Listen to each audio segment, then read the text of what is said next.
Мен айтып берейін, ошо Ататүрктө бүгүн мыйзамсыз тамсалап жашап жатышат. Мына ошол кездеги президенттик аппараттын башында турганда Раманбек Карыкулов, Куул Мамыркулов, Бек Топоев, Кабылбек Жумалиев, Осмонакын Ибраимовдур дейт.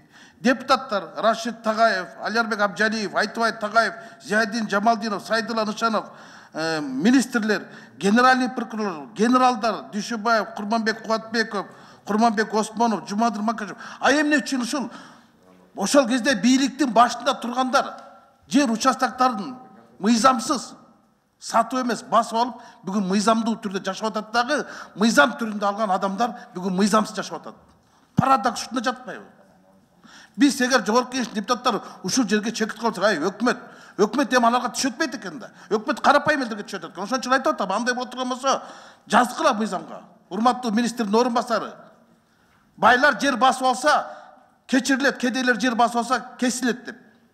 Ушул кантип болсун? Өз үйүндө өздөрү квартирант болуп жашап аткан. Силер бүгүн жооңар жок отурасыңар. Да тургай билбейсиңер. Сокулуктун жери экен бер.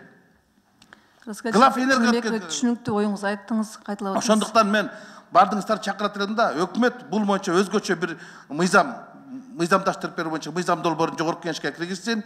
Экинчи, азыр Кубатбек Калбекович Бороновдун бизге жазган катында жанагы 6589 участок боюнча мыйзам кирген экен дейт. Ошого кошумча киргизсин анда корутундуусу менен.